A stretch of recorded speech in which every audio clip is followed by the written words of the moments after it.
everybody. Thank you for joining us today for this webinar. We're fortunate enough today to be joined by a couple of doctors who are serving on the front line. And the reason why we decided to do this is we've been really obviously overwhelmed by the amazing work that you're doing in getting our children back to school. But in our work of dealing with teachers and education establishments, we've been hearing from the front line in your world how challenging it's been to be able to bring children and staff back safely, and obviously to get back to some sort of working routine. And it inspired us to think about how we could bring something of use and help to you. And we decided to put this small webinar together, really to give you some insights from people that are operating on the front line. We thought it was useful for you to ask your questions directly to a couple of practicing GPs, and also really for you to learn a bit more about what's happening next, what's advancing, because we recognize that the advice coming from the government has been very difficult to follow. It's been unstructured. It's been quite hard to manage. So we commend you, first of all, for the amazing work that you do in the current circumstances. So today is about imparting a bit of knowledge. And my name is Phil. I'm one of the team members here, but really the people that you've come to hear talk today are two doctors, and that's Jero Bayada, who joins us as one of the clinical directors for GPDQ, and Katerina Kristalis, Dr. Katerina Kristalis and Dr. Jero Bayada, both practicing GPs, both on the front line of dealing with this terrible disease. And this is an opportunity to hear from them today. And the agenda that we're going to work towards, sorry, there's our speakers today, but you can hopefully see them in their video. What we're going to talk about today cover these areas. We'll talk about what we're seeing, obviously, from the symptoms, and some of this you may know, but I think it's an opportunity to reiterate the challenges, particularly in telling the difference between COVID and other symptoms, other flu or influenza related symptoms.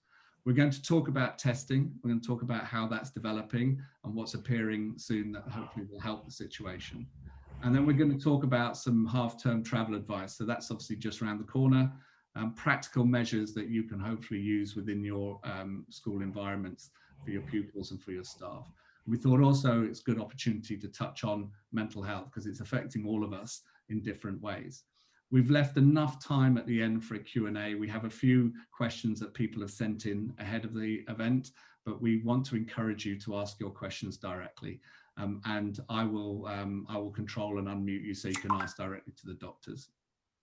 Okay, so that's our agenda for today. That's who we've got joining us. I'm going to hand over to Dr. Jero now to talk to you about the symptoms that we're seeing.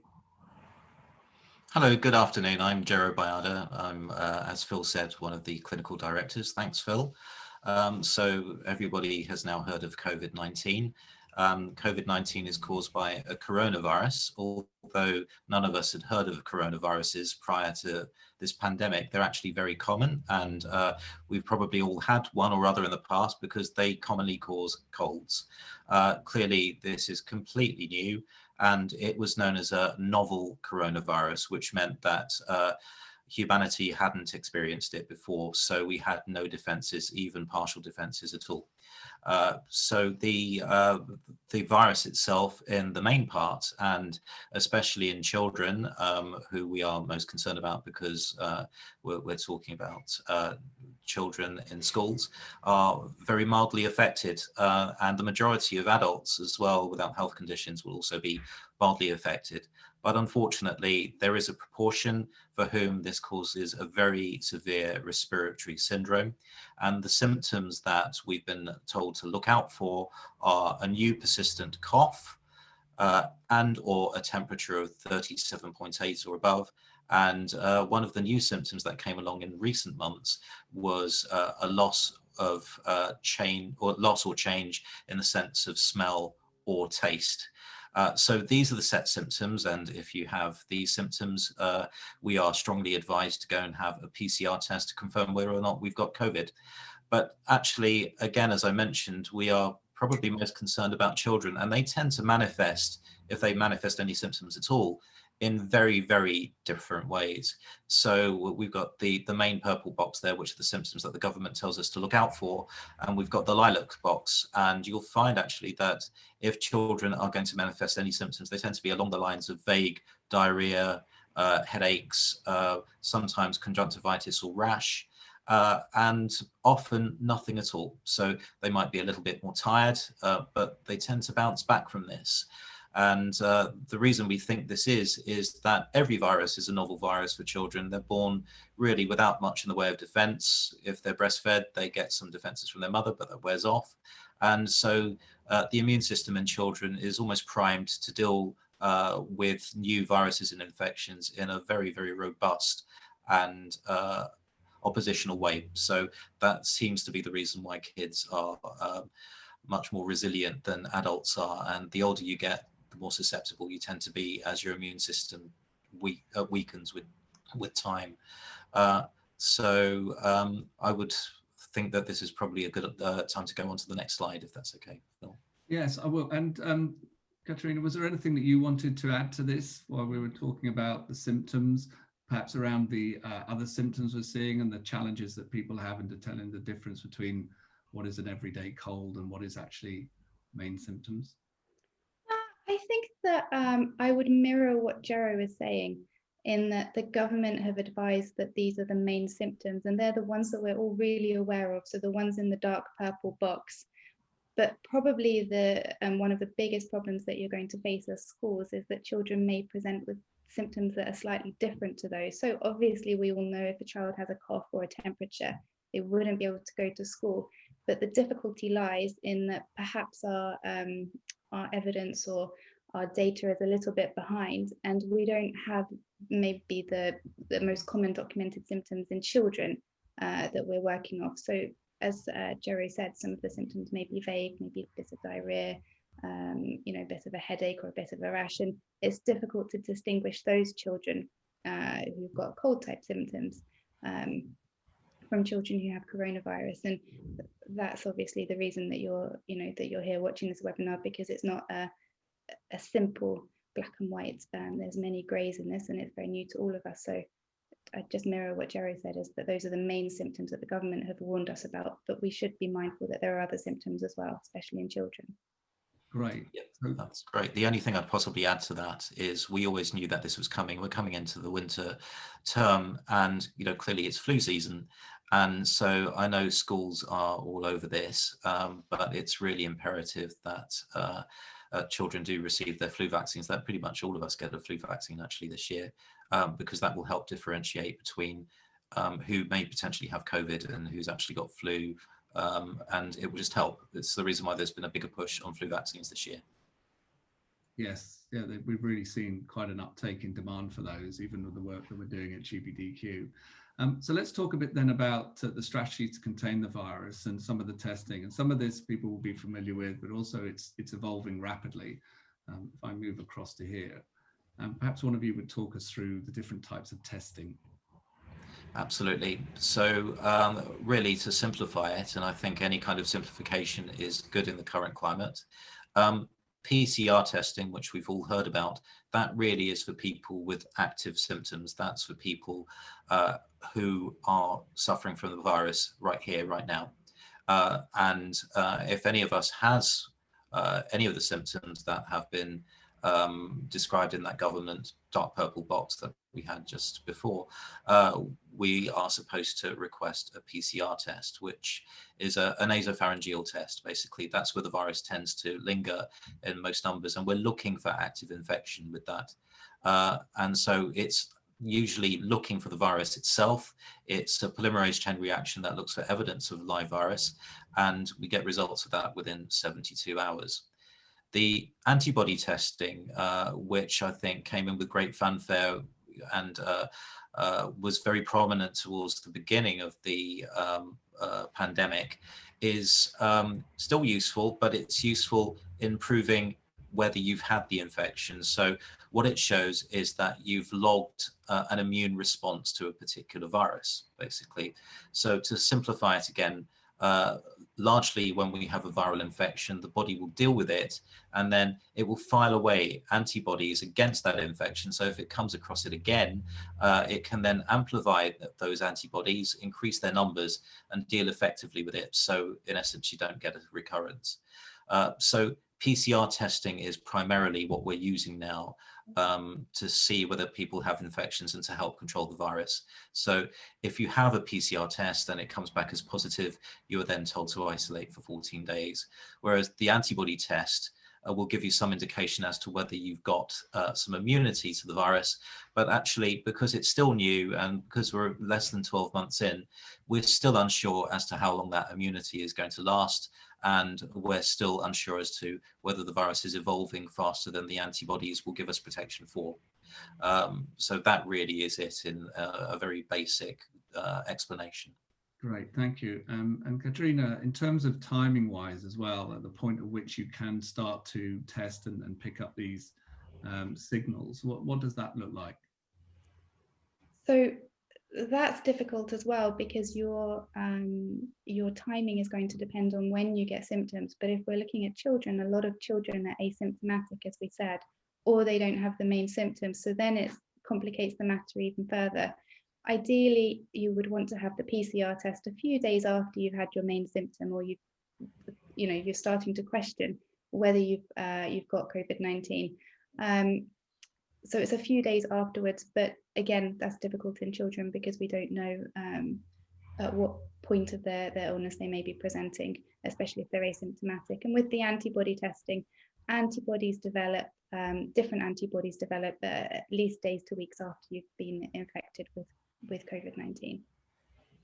So the timing is quite important here, because in the early days, you may not be aware, you obviously haven't had a test, but that's when people should be isolating if there's any doubt, and then getting a test as quickly as possible. And then antibody testing will happen later after hopefully your symptoms have passed. Is that correct? Yeah. Yeah, absolutely. So the PCR testing is difficult because, as we know, we think 70 to 80% of people, regardless of age, have no symptoms at all.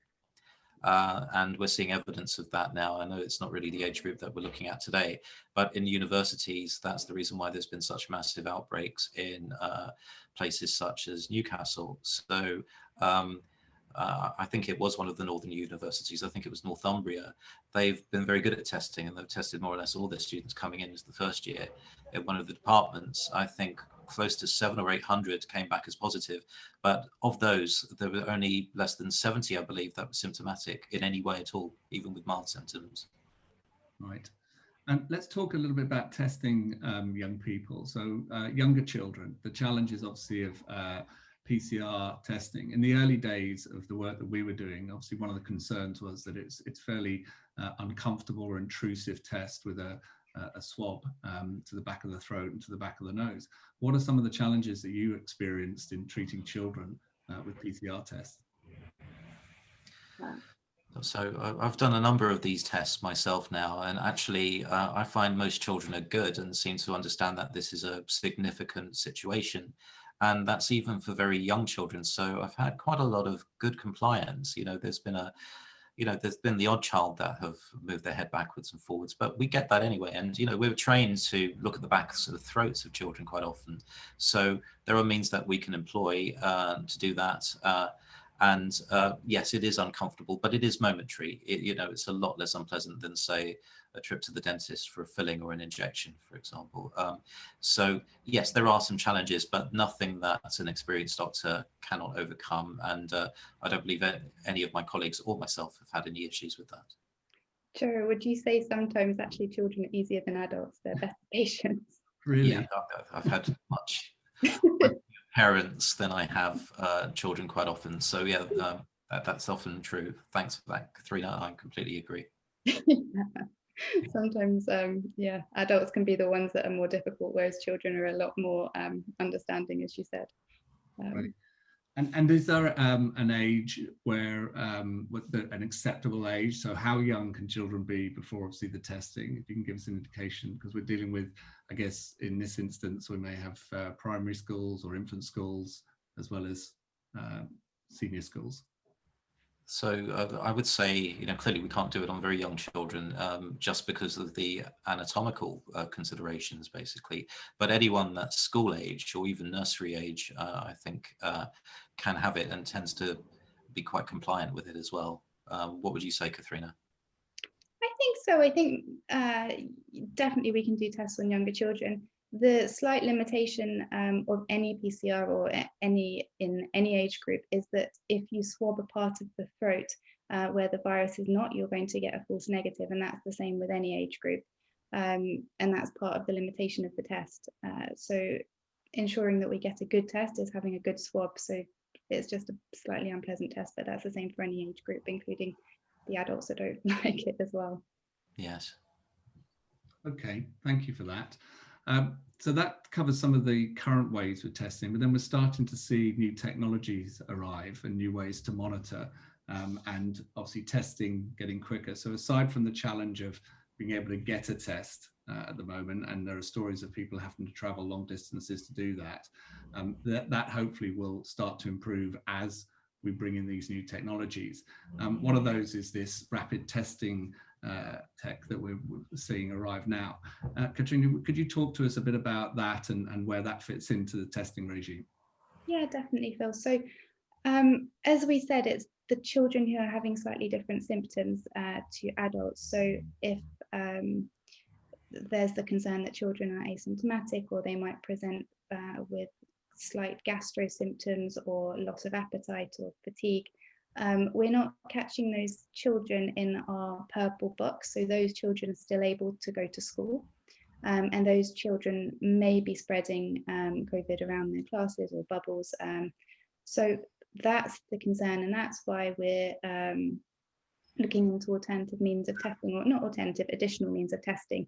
And one approach may be to consider screening. So that could be done with a rapid test. And the difference between a rapid test and the PCR is they're both diagnostic, but a rapid antigen test, you would get the results within about 15 minutes to 30 minutes. So you can screen through a bubble or a class quickly and get your results quickly. And the children who may perhaps be asymptomatic and would be otherwise spreading this could then be then would have to have an additional PCR test to confirm. But the thought would be that it would be a way of screening and getting a better idea, and just having more of an idea of who may have this to prevent the spread. Absolutely. I mean, this is much more user-friendly than the PCR tests, I would say. And, you know, right at the beginning of the pandemic, we were all asked what needed to be done to control it. And the answers are very simple, because they're the same as they would be for any pandemic, which is effective diagnostics. And so you can exercise proper containment. And actually, the I think possible advantage of this over and above the PCR test is how quick it is. And relatively speaking, it tends to be considerably cheaper as well. So it then allows for more frequent testing, and more frequent testing of perhaps children or even adults, really, with minimal symptoms or no symptoms, as an effective means of looking to see who has it, who doesn't, and so that you can effectively isolate somebody who's possibly, without knowing, affecting their colleagues and infecting their colleagues, basically, or affecting other children. Right.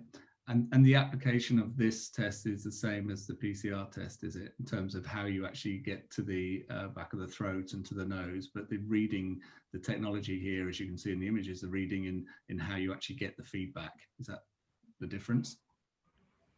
So it's a swab that's done at the back of the nose. And then it's put, you can see in the picture, there's a little cassette, and the cassette reads much like a pregnancy test that I'm sure people are aware of. And on the pregnancy test, it's got a control line, and then it's got another line which would be then positive or negative.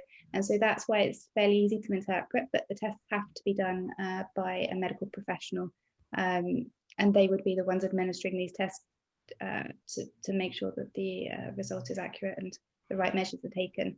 Okay, so this is not something that the public can buy and can test themselves, or companies can buy, or schools can have in their offices. This is a clinicianly administered test. Yeah, led by clinicians at this point. I mean, the one thing to note, and I think that applies to the whole presentation, is that COVID is something which is changing rapidly, and every single thing that we would say today, there's new tests, everything is changing at a very rapid pace. So at this point in time, this is a clinician-led test. Yeah, I think we should mention also that this is not a replacement for PCR. If you come back positive on this, even though, quite frankly, common sense would dictate that you do have COVID-19 if you're positive on this. It's very accurate, it's very specific, because we're still bound by the law and the guidelines set by the government. It also requires a confirmatory PCR test. Okay, so let's talk about that in terms of the actions. Should you need some support within your school, what's our advice to schools in dealing with testing or dealing with any instances that they come across during their work day with staff or pupils? With staff or pupils, the guidance is very much still to follow the government guidance and to seek a NHS test. And if there are any suspicions that somebody's harboring COVID-19 symptoms, to take those seriously and to self-exclude, so there's less chance of passing it on to colleagues. And again, at the risk of laboring the point, we've listed the symptoms again of cough and or temperature. We used to say above 38, it's now 37.8, and or the loss or change to sense of smell or taste. So yes, in theory, what then happens is we'd all trot off and we get the NHS test. We do appreciate, though, that it has been more difficult than that in lots of instances to access the test. And I've found that myself, having 4 children, that's been quite tricky sometimes. And we've had to travel quite far. Anything you'd want to add to that, Katrina? Just the NHS number, if people are not aware of it, which I'm sure people are. So to get a test, it's 119. But yeah, that's the government guidelines. It's the guidelines we're all following at the moment. If you also have been identified by the track and trace app, you would need to do the same. So you would need to, and even if you're asymptomatic, so if you've been identified by the track and trace app as having been in contact with somebody who has got confirmed COVID-19, then you need to be in isolation immediately. So you don't need to get the PCR test, you need to be in isolation. Okay. And the testing, again, these are the options that people have at the moment. So absolutely, these are the options. My own personal feeling, and this is literally personal opinion, is that rapid antigen testing should be replacing the reliance on PCR testing because of the ease of use and its relative, not cheapness. I'm not saying that it's free, but compared to a PCR test, it's much less hassle and much less cost, and means that we could do many more tests for the same unit price, basically. Right.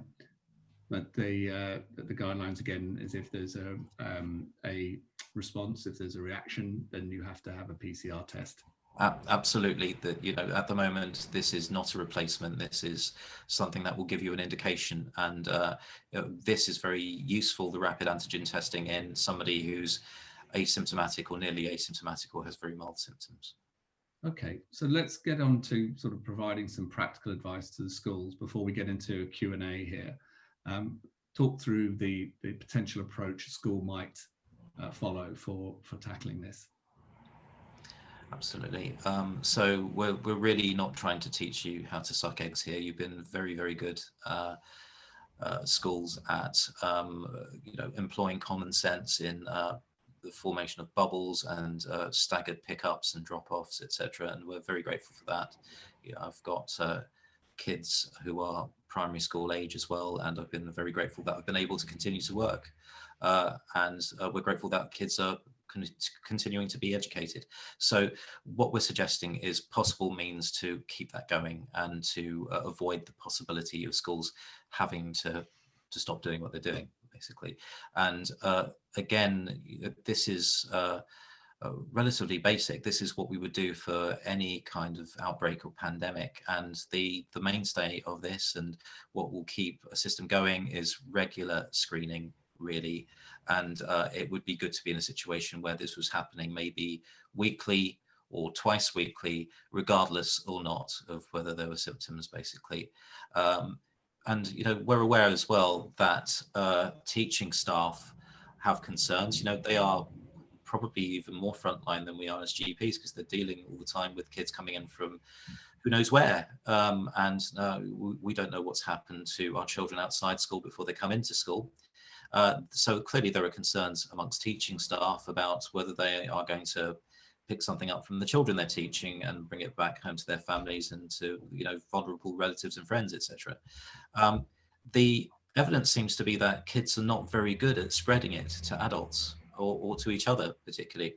We suspect that the reason for this is because they're so good at dealing with new infections themselves. So they don't actually build up enough of what we call a viral titer. So there aren't enough physical viruses within their bodies, even though they are infected and potentially can infect others. They're not happening in the same gargantuan numbers as they occur in adults. And it's much easier for an adult to spread the virus from one to another, surfaces, etc., basically. So, you know, my advice would be regular nurse-run drop-in screening clinics, and to have probably a designated area for potential cases. And again, I'm aware that this is already the case in many schools. Okay, anything you would add to that? Again, I would just mirror what Jerry was saying. So as doctors or as GPs at the moment, we are on the front line, but I really appreciate the work that you're doing in schools, because you're very, very much on the front line. The patients that we see, for example, we give them a call beforehand and we screen them ourselves to a certain extent before we see them. And when we see them, we've got an amount of PPE that we're able to wear. So we're very shielded and in that privileged position. And so I can understand actually being in a situation where you're with children and you're looking after them. You want to do your very best job, but you may be concerned that there are asymptomatic carriers, and that might be kind of holding you back from your job in some way. And I can understand that, basically, is what I'm saying. So where Jared was saying that, you know, you're very much on the front line, and mirror that. And I'd like to say thank you. I think it's an amazing job, and we're not here to say, you know, do this or do that. The approach that you've been taking since we've started with social distancing, with bubbles, all of these things that we said, this is just a potential additional approach that could be considered, that it might be a benefit in terms of screening. So you could be with children and be better equipped to do your jobs, knowing that the children are less likely to be transferring this in an asymptomatic manner. Great. Absolutely. I think it just boils down to, if we can identify who's got the virus and take them out of circulation and enforce them staying home until they're no longer infectious, then that's how you end the pandemic until such time, or at least that's how you slow it down until such time as we've got an effective vaccine, whenever that might be. And have you anything that you'd like to share on that and the progress on the vaccine front? I know that's not necessarily your area, but you know, from what you hear and what you're reading about at the moment. So I think the government, again, I don't want to sound political, I really don't. I think this would be a difficult job for whichever government was in place. So please don't feel I'm being political in any way, but the government and successive governments rely on us having short memories. And I remember being promised a vaccine back in April for September, which has now passed. So, and being told it was imminent. So I think watch this space. Ordinarily, in the formation of any new vaccine, it's a 3-year process. It takes a long, long time. You know, clearly we've got added pressure on this. And of course, the process has been sped up because people have actively died, not just here, but all around the world. So I think even so, with every single resource that we've got being focused on this, which I have no doubt is the case, I would be surprised if we have any kind of vaccine that's in any way effective before the end of the year. And I think we're possibly looking into spring to summer next year, realistically.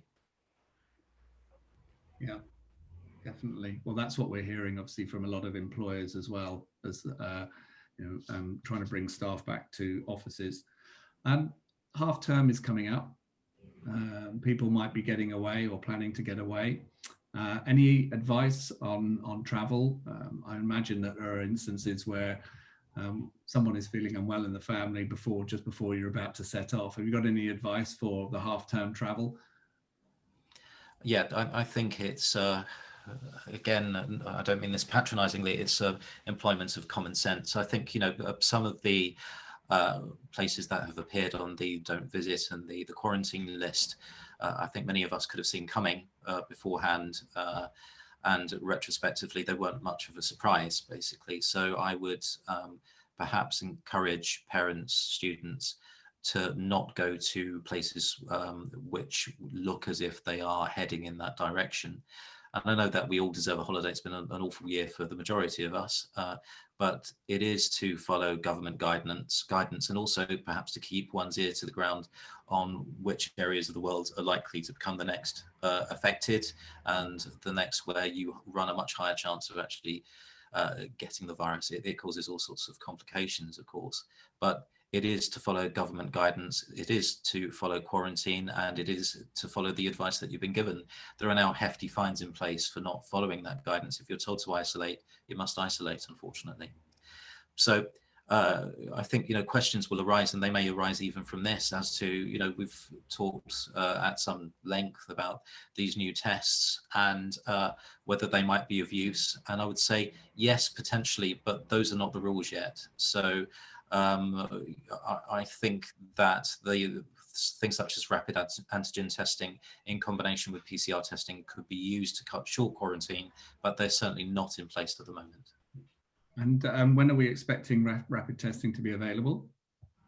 So rapid antigen testing, sorry, Jerry, at the moment is being trialled out in various different airports, and I think there might be plans to come in terms of watching the space with regards to travel, but at the moment there isn't a test that could get you out of isolation when you come back. So children and teachers and parents would have to isolate before they were able to go back to school.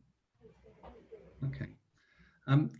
Before we move on to the questions, let's just touch on the challenges, the mental health challenges that COVID is presenting to all of us in different ways. Katharina, perhaps you could talk a bit about how COVID is affecting us in that respect, and what perhaps people can do to help themselves through this. I wouldn't even know where to start. I think mental health and COVID is such a massive topic. For parents at home, I think that we have to acknowledge that it's been very difficult for parents who, during the absolute lockdown, when they were having to educate their children or look after their children while they were doing online learning and probably do a job and do the maintenance of the home, that was very difficult. And now keeping schools open has a massive role to play in the mental health of the nation. It's brilliant for children. Children need to go to school. It's one of the key factors for parents and for teachers as well. Perhaps you could explain more when we come to the question and answers about your mental health during this.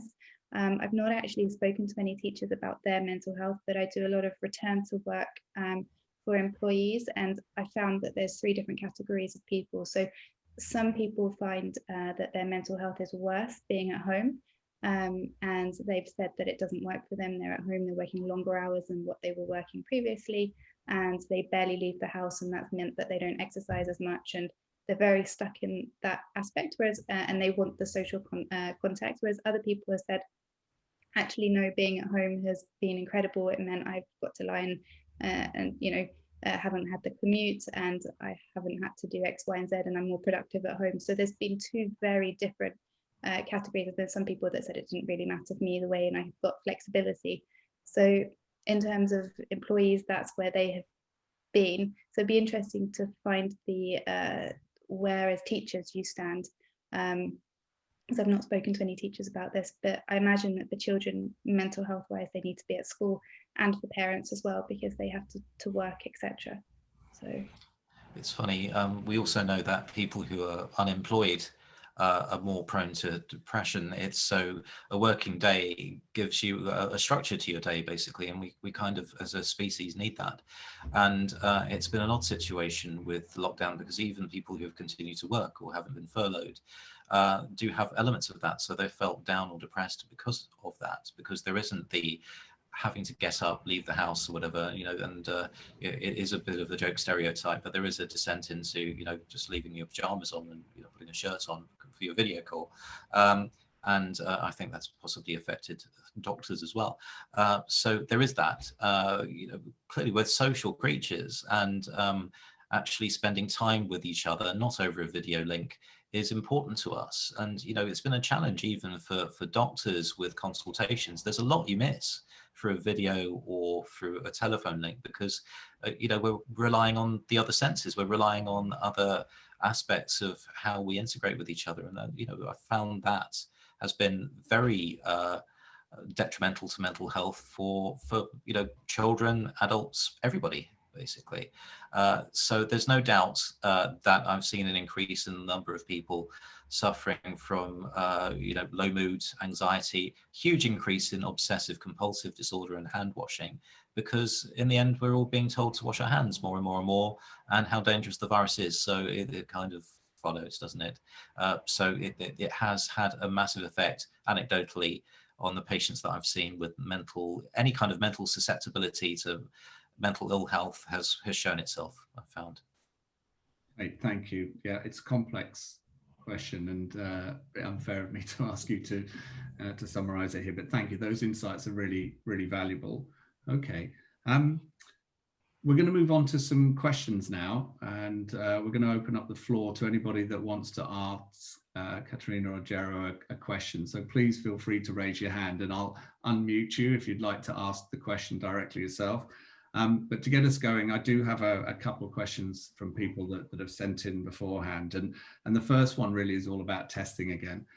It's this idea that if people can't get a test, what are their options? Here's a matching video. Right there, Gero? Sorry, yes, you activated my Google Help, my Google Assistant. More than that. Tried to turn it off, and it's... As long as I haven't spent any money on it, then it'll be all right. So can I, yeah, so I can't get a test anywhere. What are my options? We are all entitled to NHS tests, you know, that's the government's position, and I think they are actually honestly trying to do that. My understanding, though, is it is difficult, and depending on geographical location, you could be sent quite some distance to get the test. So clearly, there are private tests available, but you know, they do also cost a considerable amount, but they do tend to be easier to access, and they can be accessed at a time that suits you and in a location that suits you. But I would say to make very concerted efforts to actually go for the free tests where possible. Could I just add to that, if you're not able to get a test, a private test isn't the option, we would be going back to the previous government advice in terms of isolation. So if you yourself have symptoms or someone in your family, it would just be going back to the isolation rules and assuming that you are positive. So anyone with a cough or a temperature or a change to their sense of smell or taste, if you can't get the test, then you would need to isolate for 10 days yourself and everyone else in the household for 14 days. So that would include children. So if there was one child from a family who had those symptoms, all the children from that family would, if a test wasn't able to be obtained, would need to stay off school for 14 days, even if they were asymptomatic. And if they developed then symptoms on the 14th day of their isolation, then they would need to isolate further. Okay, absolutely. Another question that we've got coming is about reassuring parents that schools are obviously going above and beyond. So a lot of effort has been put into the environment and obviously the coordination and movement of people. But what more can schools do to reassure parents that they've got every conceivable angle covered for fighting this terrible disease? So again, I'm not sure what level it would need to be implemented at. Probably, you know, it is possible to do it at individual school level, of course, but it would be more frequent testing or any kind of testing or screening at all. And, you know, I think ideally this should be from the Department of Health down. There has been a little bit of a lag, I think, between what is necessary and what's actually happening on the ground. but frequent testing of even asymptomatic staff and students will help schools keep going. It will reduce the number of kids and staff being affected by the virus as well, because anyone who's found to be positive can then isolate and not potentially spread it to anyone else. Great, thank you. Do we have any questions? Does anybody that's watching, any attendees, want to ask one of the doctors a question? If so, please do raise your hand. We'd love to hear from you. Here we go. Okay, so somebody has asked here in regards to antigen testing, who would pay for these tests? That's an excellent question. I think I possibly partially answered it before. I think, you know, this should be something that is being provided as tests are on a kind of national government level, UK-wide. I'm not sure if, when, how that's ever going to happen. So they are available again privately, but I think it is something that should be more of a UK government solution, really. Great, thank you. I have another question here that was sent in, and again, thank you for that question. If anybody else has a question, either add it to the Q&A or raise your hand. I'm happy to include it. So another question that we had come in about staff's mental health suffering. So again, it's back to what we were talking about earlier. If there are any practical tips that we can give specifically for staff who might be feeling the pressure of obviously being in the environment and dealing with this situation. Is there anything that you can advise on that front? Yeah, sorry, Katharina, you say, please.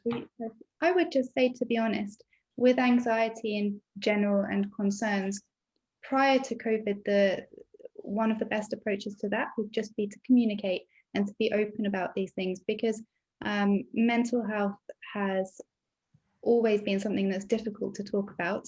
It's becoming easier to talk about it, and conversations are happening more often. But I would just say to actively talk about it, and perhaps at schools there could be some sort of a system where it's a question that's asked proactively rather than waiting for somebody to be in a situation where they are concerned before they have to raise that themselves. So I'd say communication is the first thing in terms of mental health and in terms of teachers being anxious. As I said before, I would love to hear more about how the teachers and staff are feeling at schools, because it's not, I haven't spoken to many teachers in the workplace about this, but what's worked with everyone else is just communication, and that's always key. So proactively starting conversations about this with staff, finding out what would it be that would make them feel more comfortable. And in terms of what I imagine would help, again, is going back to screening, because if you know that you're in a safe environment at school, whether, you know, where schools have already created a safe environment as possible in terms of socially distancing, reducing numbers, holding back the children that are definitely unwell. But if there was that element of screening, perhaps mental health would be improved, because you would know that you'd be in a much safer environment. And I mirror what Jero said again. I think this is something that the government should be employing at the moment, and perhaps it will be a strategy that comes later down the line. Absolutely. And I completely agree with you, Katharina. I mean, that's our practice. I know we're not a school, but we're still human beings dealing with exactly the same pandemic as every other human being on Earth at the moment. And that's been massively useful.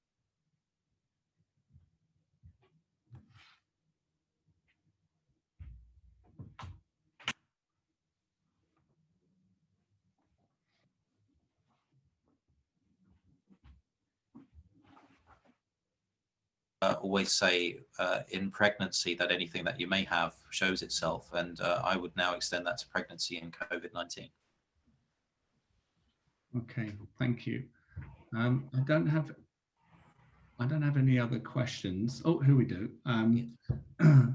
So let's add this question here. The question that we have is, if a parent has tested as positive, should a child get tested? Currently, we're being told that they don't need one, as symptoms free and isolate for 14 days. Yes, that's correct. So if a parent is positive and they're in the same household as the child would need to stay at home and isolate. So even if that child was to get a test and it was to be negative, they would still be exposed to their parents. And so it could be that later in the 14 days they test positive. So a one-off point, the testing wouldn't be the solution. They would need to stay at home and isolate for 14 days. And if they then develop symptoms at 14 days, then they need to isolate further. That's right. So the testing is very clear on that, and there is some sense behind it, as excruciating as it must feel. You could get literally down to 14 days, develop symptoms at 14 days, and still be required to stay again at home for a further 14 days, basically. Okay, I've got another question coming here as well. If a child has a sibling at another school and their sibling's bubble is sent home, should the child stay at home too? That's an excellent question, and I don't think there's a clear-cut answer to that. So I would hope that would be answered by more increased access to testing, basically. So if a bubble has been sent home, clearly there is a risk to everybody in that bubble. What I would hope would be the process there is that the child is considered, if the child within the bubble who has been suspected of having symptoms is tested positive or negative, then that would answer the question much more clearly. So clearly, if somebody within the bubble has tested positive, then the common sense thing to do would be to test everyone within the bubble. And if that sibling from another school isn't positive, then I would say that the person who isn't in that same school probably is free to go back to school. What would you say, Katharina? I think this, it's debatable what opinions on this answer, but if you transfer this to the Track and Trace app, which is a similar scenario. So on the Track and Trace app, if somebody is being told they've been in contact with somebody who has COVID-19, that person has to isolate, but the rest of the household does not have to isolate. So it's a similar scenario to the bubble. So if a child was sent home from one school in a bubble and told to isolate, theoretically, it's seen in, it could be seen in the same way as the Track and Trace app. So they would be sent home and the rest of the home didn't need to isolate. But I would take that a step further and say in that instance, the child should get a test as soon as possible. And if they're positive, then definitely the other child and the rest of the household by extension would need to isolate for 14 days. But I don't think there's an official guideline on that at the moment.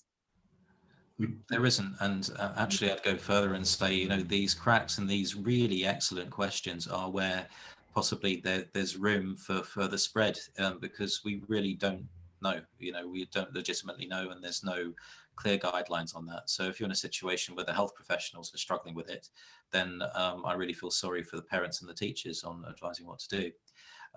And again, the answer is test, test, test. The countries who've tested most are doing best. It's as simple as that. Thank you. Great questions, and thank you everyone for submitting them. I've got one last question here before we wrap up, and that's the question really about how important the flu jab is. You mentioned this earlier, I think, Jero, about how the timing is critical. And people are asking, you know, should I get it? And you know, when am I likely to be able to get it? Absolutely. So, you know, I work in a big NHS practice in Windsor, and even though we're getting stocks of vaccine coming through, you know, if we were forced tomorrow to vaccinate everybody who needs it, we wouldn't have enough stock. We wouldn't have anywhere near enough. And so I do understand that, and that's nobody's fault. We are vaccinating many more people than previously, and the thinking behind that is exactly the thinking that I mentioned earlier. We need to make sure that the vulnerable get it, and we also need to make sure that we give it to people who we will otherwise mistake as having COVID-19 potentially, basically. So yes, I am aware that there have also been struggles in getting it privately. I would say that the majority of you know, most of the population requires it this time. You know, it will very much help try and tell apart patients who've got COVID and those who don't. And we also know that there are elements of the population who are in real trouble if they end up getting both the flu vaccine and COVID-19. It really, really increases the chance of a serious complication, or even death, I'm afraid. So it is much more important this year than I can ever recall it being. So yes, I know I'm saying yes, definitely do get it, but not giving you a solution for how to get it. The government is promising it to us, and more vaccine is being created as we speak, and there is private availability, of course, as well. Thank you. I do have another question that came in from an attendee, and it is, what is the latest guidance for use of resources in early years settings, specifically reception, such as sand, play, dough, soft furnishings? So sand is a desiccant. Sand is not very good at harboring the virus, basically. So soft furnishings and books, etc., are potential sources of the virus, and we know that. So I think very early in the pandemic, maybe April or May, there was a big study from I think one of the American universities on which surfaces harbored the virus for longest. And you know, if you look at the guidance that we're following actually within surgeries, it's not a bad idea to extend that to kind of very young play areas and kind of nurseries, etc., playgroups. So doctors' waiting rooms are now forbidden from having any kind of soft toys and books, etc. And that was even before we'd even heard of COVID-19, and it's because of the potential virus risk. So things such as Play-Doh, I think, are a moderate risk, but you know, the guidance can seem a bit contradictory. So we're told also that foodstuffs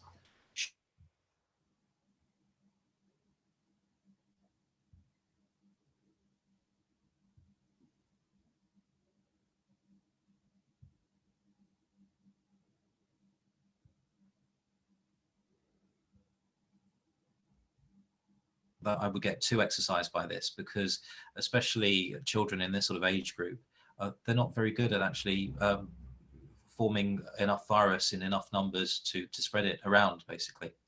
So this is a very on the fence answer. I think employ common sense. I would, if it were my child, want probably soft toys and books to be removed. And obviously the subscriptions for National Geographic and Reader's Digest must have taken a hit if they're not in your surgeries. Yeah. Yeah, but definitely. They're all online anyway. They're all on people's tablets now, I think. Would you add anything to that, Katharina, at all? I wouldn't. I would agree with you. Kids put things in their mouths a lot, and I wouldn't. I would agree that I wouldn't want those things at school. Yes. Great. Thank you. Thank you very much. Well, look, all it really remains for me to do is to thank everybody for joining us today. Obviously, to thank you in the education profession, doing a fantastic job getting our children back to school. I mean, this is future generations, and that's where they need to be. It helps them in so many ways, and we really appreciate how tough it must be for you to do that job. I also want to thank Katharina and Jero on the front line of helping us fight this. I think you will all join me in thanking you for your dedication and dealing with difficult times. And thank you for spending the time this afternoon talking to us. If anybody would like to have a conversation outside of this webinar, we've included Jero's email address there. Katrina's willing to help as well. Please feel free to get in touch with us and to continue the conversation. We hope that you found this webinar useful. There will be a recording of it. We will share it around. If you know anybody else that would benefit from it, please do pass it on. Thank you very much again for joining us. Have a superb weekend and take care of yourself. Goodbye for now. Bye-bye. Thank you for joining us. Good night. Thank you. Bye-bye.